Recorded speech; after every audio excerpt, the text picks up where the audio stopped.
La historia de la dinastía Rothschild, segunda parte. Hoy vamos a cubrir un periodo no muy extenso, en años, apenas 20, allí del 1798 al 1818, pero intensísimo en los acontecimientos que han ido poco a poco desarrollando este proyecto de gobierno mundial, este proyecto de dominación mundial a través del dinero. En la primera parte terminábamos hablando del tema de Imagine No Religion como parte del proyecto.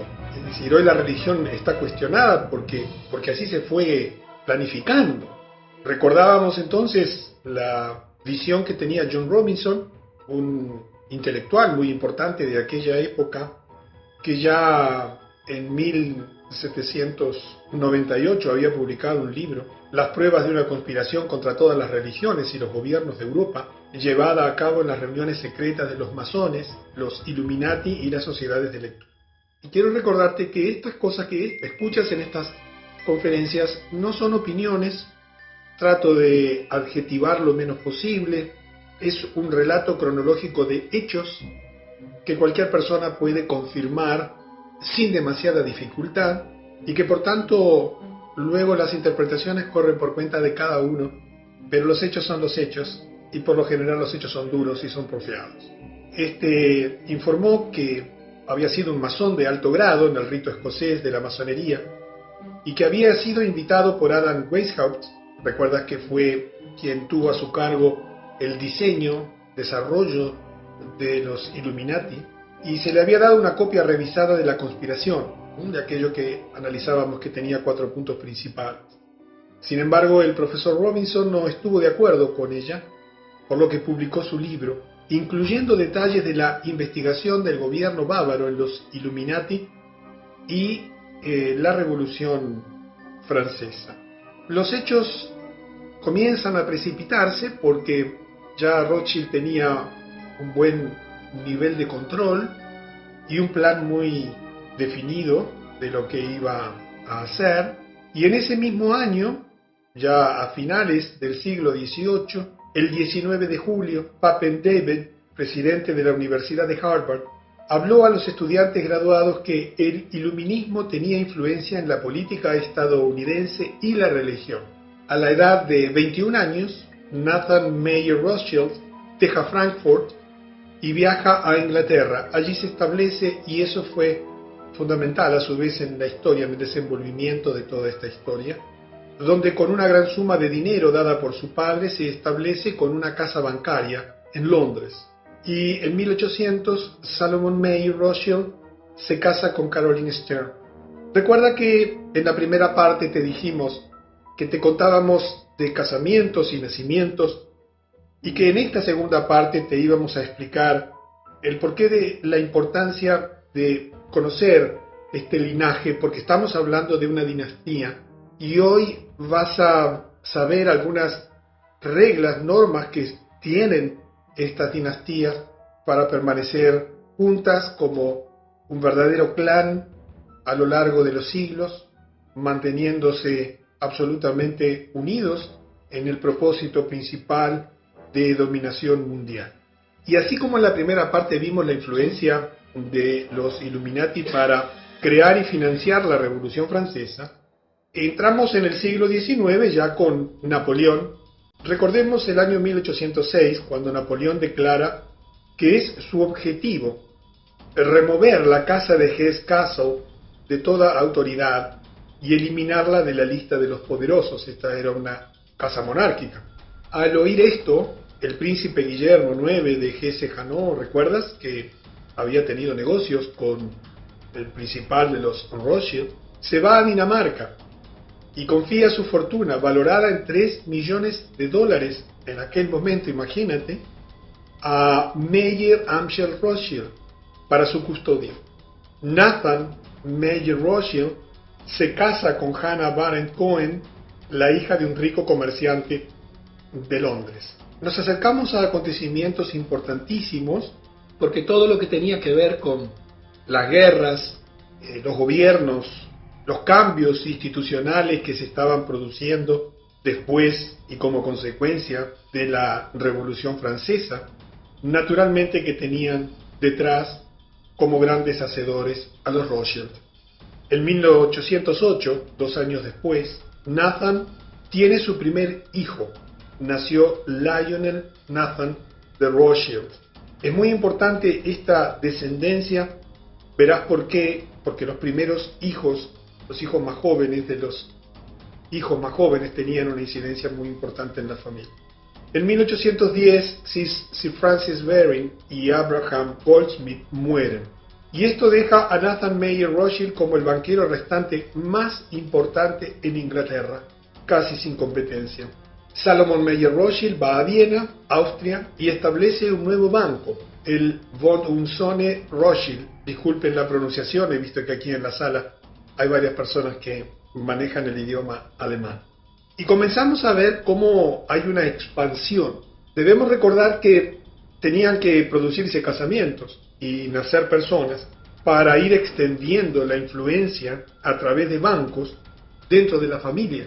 Y por lo tanto, el siglo XIX, sobre todo en sus comienzos, marcó la, digamos, expansión de Rothschild a través de todos estos jóvenes que comenzaban a utilizar los recursos y los poderes de la familia, los poderes financieros, para extender su área de influencia a lo largo y ancho de toda Europa. Y ya vimos también a fines del siglo XVIII nada menos que en los Estados Unidos. En 1811 recordamos que había vencido la concesión de la patente del permiso para la explotación por parte de los Rothschild del primer banco de los Estados Unidos. Esa concesión, que se había otorgado por 20 años en 1791, no fue renovada. El Congreso de los Estados Unidos decidió no renovarla y pasar a lo que por la Constitución, que está vigente hasta el día de hoy, tiene la obligación y el derecho el gobierno de los Estados Unidos a acuñar su propia moneda, imprimir su propia moneda y no a dejarla en manos de terceros. A Nathan Mayer Rothschild no le divierte la decisión porque lo sacaba del juego del dominio financiero y la provisión de la masa monetaria, del dinero del país, y declara en 1811 que o bien la solicitud de renovación de la carta se concede o los Estados Unidos se encontrarán envueltos en una guerra desastrosa. A pesar de las amenazas, los Estados Unidos se mantienen firmes y la concesión no se renueva, lo que provoca a Nathan Mayer Rothschild para emitir una nueva amenaza. Enséñenle a esos imprudentes estadounidenses una lección, que vuelvan nuevamente al estatus de colonia. Quiero que entiendas el poder de esta gente. Quiero que entiendas que eran capaces ya en aquel tiempo de sobreponerse a los estados, pero no a cualquier estado pequeño, sin poder, sino nada menos que en este caso al propio gobierno de los Estados Unidos. Y esto que ocurría como amenaza en 1811 tuvo su concreción tan solo un año después. La guerra de 1812, respaldado por el dinero del Rothschild y las órdenes de Nathan Mayer Rothschild, Inglaterra declara la guerra a los Estados Unidos. El plan de Rothschild era muy simple. Consistía en cargar a los Estados Unidos con una gran deuda generada en la financiación de la guerra, de modo tal que finalmente tendrían que rendirse a los Rothschild, permitiendo la renovación de la concesión del First Bank of the United States. ¿Recuerdan los propósitos declarados por Weishaupt allá en 1 de mayo del 76? Generar conflictos entre los Goyim, los no judíos, fomentarlos y financiarlos, no solamente entre las personas, entre las asociaciones de estudiantes, entre los empresarios y los empleados, sino también entre los países. Quizás te sorprenda pensar que un financiero, un banquero, podía a través de su poder cumplir una amenaza hecha un año antes, influenciar el gobierno de Inglaterra para que declarase la guerra a los Estados Unidos. Pero ya algo de esto viste cuando hablamos de la Revolución Francesa. Y comienza la guerra. Y la guerra se desarrolla con un propósito claro. Era el propósito de obligar a los Estados Unidos a defenderse, endeudarse, porque toda guerra implica severos costos en su financiación, para que luego cuando tuvieran que venir a pedir dinero, tuvieran que concederle peticiones a los Rothschild. Un plan urdido desde hacía mucho tiempo de dominio por detrás de los gobiernos. Y Meyer muere, y aquí viene algo muy importante, porque en su testamento él establece leyes precisas que la familia Rothschild debería seguir a lo largo de la historia. Y aquí vas a entender muchísimo de lo que hoy está ocurriendo y de lo que ha venido ocurriendo a lo largo de estos siglos. Por un lado, todas las posiciones claves en los negocios Rothschild solo deberían estar a cargo de miembros de la familia. Nadie fuera del clan familiar podía estar a cargo de los negocios. Solo los miembros varones de la familia podían participar en el negocio familiar, y esto incluía un sexto hijo bastardo formado en secreto. Es importante saber que Meyer también tenía 5 hijas, así que hoy la expansión de la dinastía Rothschild, sin el nombre Rothschild porque se casaban y tomaban el apellido de su esposo, se ha extendido por todo el mundo, pero esas personas de otras familias también forman parte de la dinastía.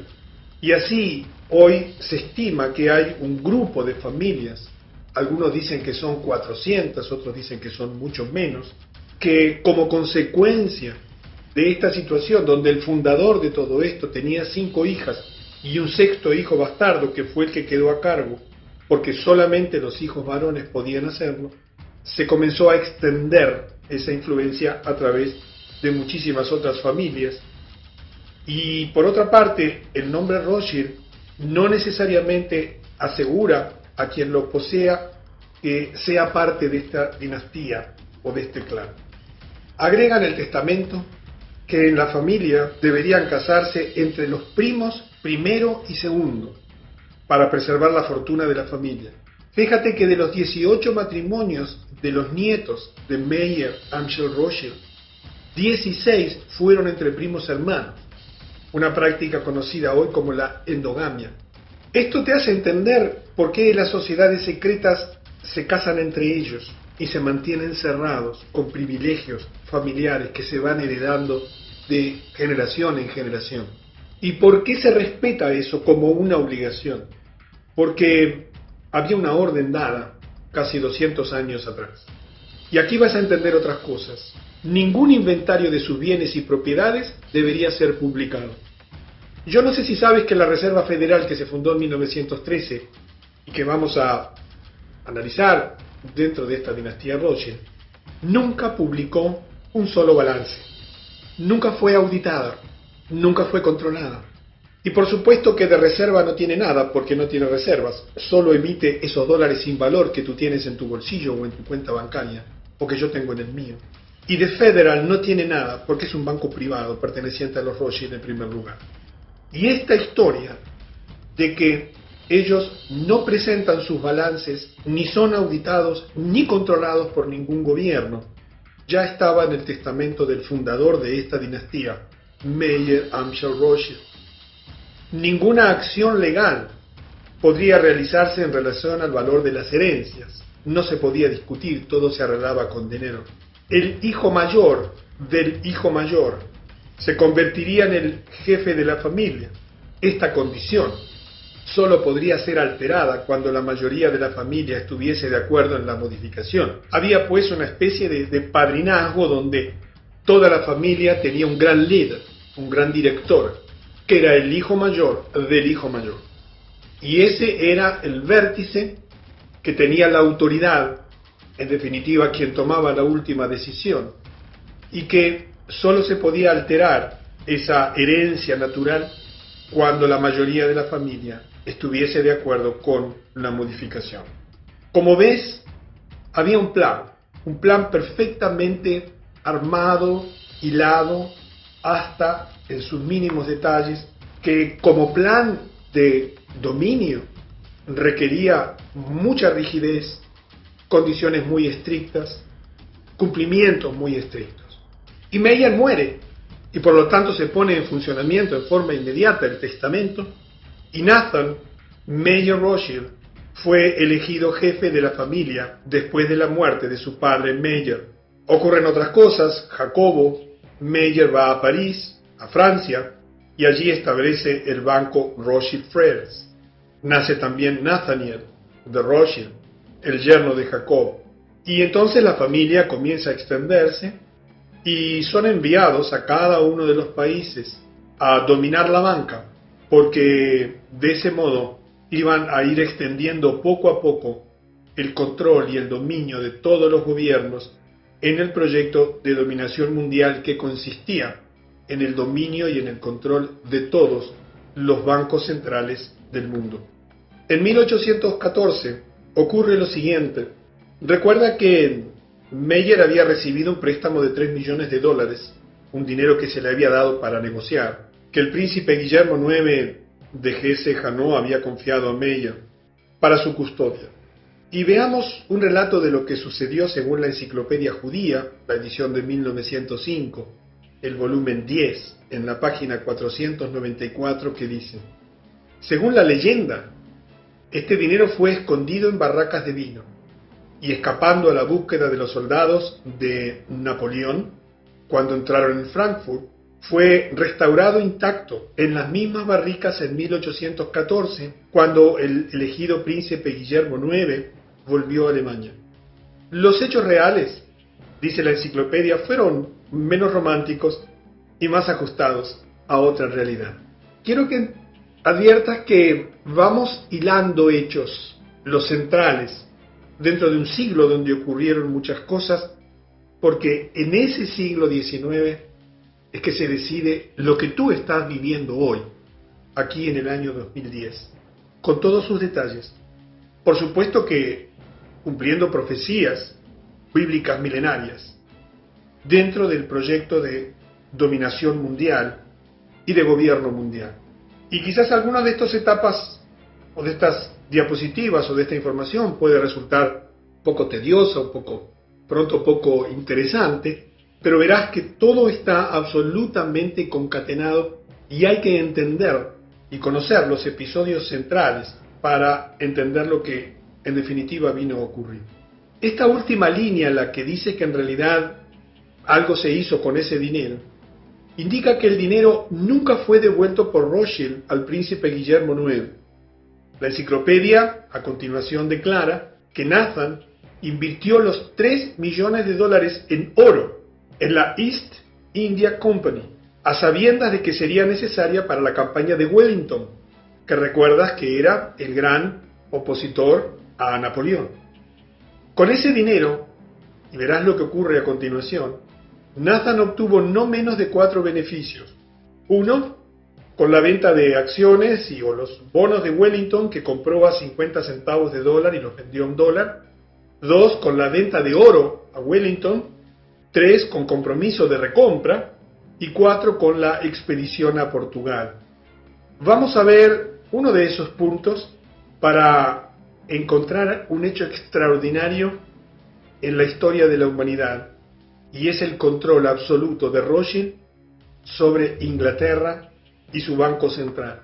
Del mismo modo que urdía el control absoluto del Banco Central, que ya lo tenía de Estados Unidos y que lo había perdido políticamente y que lo recuperaría como consecuencia de la guerra Inglaterra-Estados Unidos, también verás aquí una historia increíble, extraordinaria, de cómo llegó al control total de Inglaterra. En 1815, los 5 hermanos Rothschild trabajaron para suministrar oro al ejército de Wellington a través de Nathan, que recuerda se había ido a vivir a Inglaterra. Pero a su vez también financiaban al ejército de Napoleón a través de Jacob, que se había ido a Francia y había creado el Rothschild Frères, ¿recuerdas? Comenzando así su política de financiar ambos bandos en las guerras. No lo habían hecho en la Revolución Francesa porque allí ellos querían eliminar a la monarquía para detentar el control total y eliminar también a la Iglesia Católica como dominador de los sistemas financieros. Veremos en la próxima conferencia cómo también llegan a controlar totalmente las finanzas de la Iglesia Católica. Los Rothschild amaban las guerras. ¿Por qué? Porque son generadoras masivas de préstamos libres de riesgo. Esto se debe a que están garantizados por el gobierno de un país y por lo tanto por los esfuerzos de la población de ese país, no importando si el país pierde la guerra, porque los préstamos se dan con la garantía de que el vencedor honrará las deudas de los vencidos.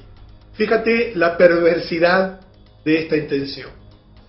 Se financiaban a los dos bandos a través de los bancos que ellos tenían, inmensamente ricos, proveyéndole el dinero necesario a Wellington para financiar su armada inglesa y para financiar a su vez el armamento y las guerras de Napoleón.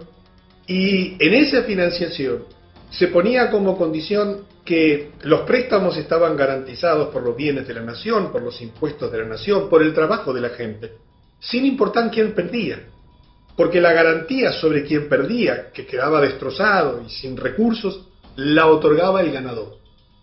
Por lo tanto, era un juego perverso pero seguro, absolutamente para quienes detentaban el dinero y podían manejar sin ningún tipo de dificultad a las partes en pugna en los conflictos.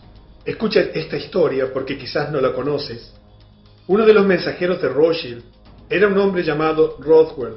Cuando finalizó la batalla de Waterloo, ganada por los británicos, Rothwell despegó para el canal y fue capaz de dar las noticias a Nathan, que recuerdas era el banquero que vivía en Londres, con 24 horas de anticipación, antes que la mensajería propia de Wellington informara de lo que estaba ocurriendo.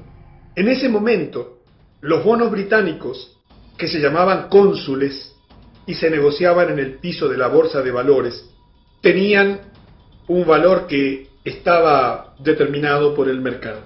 Nathan dio instrucciones a todos sus corredores, sus trabajadores en la bolsa, que comenzaran a vender los cónsules. El hecho era que todos los demás operadores creían que los británicos habían perdido la guerra, por lo que comenzaron a vender desesperadamente. Tú ya sabes lo que ocurre cuando se venden bonos desesperadamente. Inmediatamente su valor cae a pico. Por lo tanto, el valor de bolsa de los cónsules se desplomó, momento que fue aprovechado por Nathan Mayer, quien discretamente instruyó a sus corredores a comprar todos los cónsules que caían en sus manos.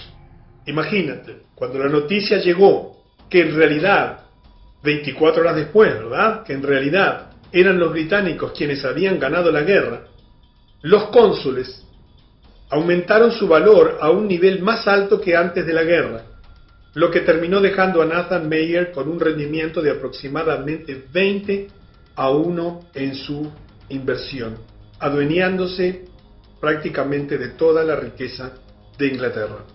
Esto dio a la familia Rothschild el control total de la economía británica. Tenía en su poder todos los bonos. Ahora el centro financiero del mundo después de la derrota de Napoleón. Y obligó a Inglaterra a establecer un nuevo Banco de Inglaterra, que Nathan Mayer Rothschild pasó a controlar. Curiosamente, 100 años después, el New York Times relata una historia que muestra que el nieto de Nathan Mayer había intentado obtener una orden judicial para suprimir la publicación de un libro con esta historia. La familia Rothschild alegó que la historia era falsa y difamatoria, pero el tribunal rechazó la solicitud Rothschild y ordenó a la familia para pagar todos los costos de la corte. Con una maniobra tipo militar, porque había mucho escondido en todo lo que ocurría, la familia Rothschild se quedó con el control de toda la situación, de todas las finanzas de Inglaterra y el dominio del Banco Central de Inglaterra. Observa este otro interesante detalle. Este es el año en que Nathan Mayer hace su famosa declaración. Él dijo: no importa qué marioneta se corone sobre el trono de Inglaterra, el imperio en donde no se pone el sol, el hombre que controle el suministro del dinero en Gran Bretaña controla el imperio británico y yo controlo el suministro de la moneda inglesa. Él se jactaría que en los 17 años de residencia en Inglaterra había aumentado la participación de 20.000 libras que le dio su padre 2.500 veces a 50 millones de libras. Los Rothschild también usaron su control sobre el Banco de Inglaterra para reemplazar el método de enviar oro de un país a otro, método que consistía en el envío físico del oro, y en lugar de hacerlo de ese modo utilizando sus 5 bancos que operaban en Europa, establecieron un sistema de débitos y créditos en órdenes de papel, el sistema bancario actual. Se produce entonces una transferencia fenomenal de riqueza, simplemente movida o generada por un perfecto dominio de las circunstancias. Uno de los detalles interesantes de esa guerra es que las únicas personas que podían pasar los controles, los bloqueos de la guerra, los piquetes, digamos así, de la guerra, eran solamente los couriers, los corredores que tenían la familia Rothschild, y que le permitió un conocimiento anticipado de lo ocurrido. A fines de este siglo, a fines del siglo XIX, a fines de los 1800, en los cuales, por ejemplo, se transfiere esa inmensa riqueza, inclusive después veremos que se queda hasta con el Banco Central de los Estados Unidos. Un periodo de tiempo conocido como la era Rothschild, se estima que la familia Rothschild controlaba la mitad de la riqueza del mundo en tan solo un siglo y unas pocas décadas. Se adueñaron de la mitad de la riqueza del mundo. Pero ese año ocurrió algo que salió de los planes, escapó del control de Rothschild, pero que es muy ilustrativo de sus intenciones concretas en aquel momento y de hechos que vinieron después, de los cuales veremos en detalle en las próximas conferencias. Algo en lo que a los Rothschild no les fue bien en ese año fue el Congreso de Viena, que había comenzado en septiembre de 1814 y que concluyó en junio del año 1815.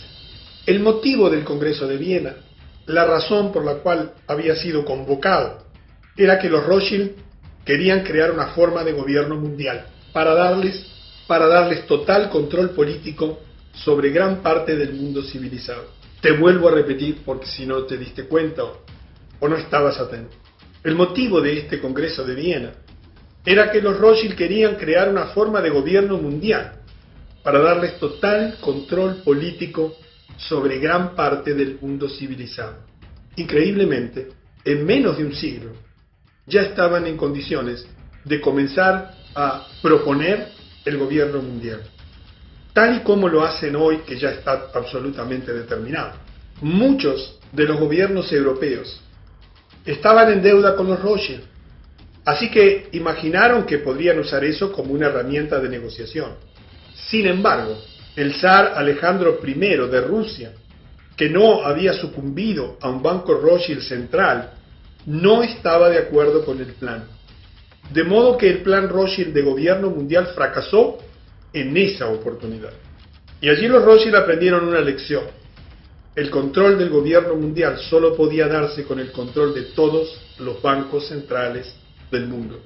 Y esa oposición que tuvo en el zar Alejandro I de Rusia, implicó para la familia del zar en generaciones futuras algo terrible. Enfurecido por eso, Nathan Mayer juró que algún día él o sus descendientes destruirían toda la familia del zar Alejandro I y descendientes. Por desgracia fue fiel a su palabra, y 102 años más tarde, los Rothschild fundaron, o después de haber fundado el movimiento bolchevique, cumplieron su promesa, y si conoces algo de historia sabrás que toda la familia del zar fue vilmente asesinada. Curiosamente, el fanático defensor del gobierno mundial Henry Kissinger hizo su tesis doctoral sobre el Congreso de Viena de 1815. ¿Comprendes cómo se van hilando los hechos? ¿Comprendes que nada de lo que vino a ocurrir a lo largo de la historia era casualidad, sino que tenía que ver todo con este proyecto diabólico y perverso del gobierno mundial. En 1816, el gobierno estadounidense aprueba la ley que permitía otro banco central, también dominado por los Rothschild, dándoles nuevamente el control de la oferta monetaria de los Estados Unidos. Se llamó Segundo Banco de los Estados Unidos, Second Bank of the United States. Recuerda que teníamos un primer banco central que se le había cancelado la concesión en 1811. Y se le da una nueva concesión por 20 años, hasta 1836. La guerra de Inglaterra contra América terminó con la muerte de miles de soldados británicos y estadounidenses y con los Rothschild obteniendo nuevamente su banco. Aquí tienes una imagen de la casa central del Segundo Banco de los Estados Unidos en Filadelfia. En la medida que avancemos en las conferencias, los hechos se irán concatenando, armando, y poco a poco comprenderás los mecanismos de acción, la manera en que se ha ido desarrollando el plan, para ayudarte a comprender con más exactitud qué es lo que está ocurriendo y cómo seguirán desenvolviéndose los hechos. En 1818, 2 años después, a raíz de la masiva orden de obtener préstamos franceses, dada en 1817, con el fin de ayudar a la reconstrucción después de la desastrosa derrota en Waterloo, los agentes de Rothschild compraron grandes cantidades de bonos del gobierno francés, provocando el incremento de su valor. El 5 de noviembre se deshicieron del lote de bonos en el mercado libre, lo que provocó la caída de su valor en picada, entrando Francia en un pánico financiero. ¿Te suena a Wall Street? ¿A George Soros? En tiempos modernos. Los Rothschild, a continuación, intervinieron para tomar el control de la oferta monetaria francesa, salvando al gobierno francés y su economía, a cambio de el control financiero. Ese fue el mismo año en que los Rothschild fueron capaces de otorgar préstamos al gobierno prusiano por un monto de 5 millones de libras. Ya habían caído los Estados Unidos, Inglaterra, Francia, y tenía a una enorme cantidad de gobiernos europeos totalmente endeudados y dependientes. Era solo una cuestión de tiempo continuar trabajando por su proyecto. Y así entonces hemos llegado a cubrir estos 20 años, en los cuales nos damos cuenta el mecanismo de acción. Nos damos cuenta que había un clan, una dinastía cerrada, con normas internas, con la prohibición absoluta de publicar lo que hacían aún sus estados patrimoniales, con un control total de los gobiernos a través del dominio de la emisión del dinero, a la cual llegaban por medio de endeudarlos, en algunos casos financiando guerras, destrozándoles las economías, obligándoles a pedir préstamos, para luego urdir una maniobra de manejo de la economía a través de los papeles de deuda del gobierno, vendiéndolos, haciéndolos caer para dentro del pánico financiero aparecer como salvadores y decir, yo te recupero ese valor, pero yo soy quien controlo la emisión de la moneda. Y este proceder se ha ido extendiendo de maneras cada vez más sofisticadas. El gobierno central de tu país emite moneda de tu país, pero esa moneda está totalmente atada al valor del dólar, al valor de lo que definen en la Reserva Federal, institución que, te reitero, nunca presentó un balance y nunca fue auditado, que no le informa ni siquiera al Congreso de los Estados Unidos sobre sus acciones, y que simplemente es una imprenta de emitir dinero, sin ningún valor y respaldo, absolutamente ninguno. Espero que al ya tener unos 70 años de historia, entiendas un poquito más este mecanismo, para que cuando lleguemos a nuestro tiempo, todo el panorama te haya resultado suficientemente esclarecedor. En la próxima conferencia vamos a ver cómo este poder se extiende, financiando guerras, y continuando con ese proyecto de gobierno mundial que en 1815 fracasó en el Congreso de Viena, pero que no fracasó en las intenciones. porque continuó adelante, tejiéndose poco a poco, de una manera sostenida, sistemática, organizada, con un grupo de familias ahora totalmente unidas en un proyecto común. Nos vemos entonces en la tercera parte de la historia de la dinastía Rothschild.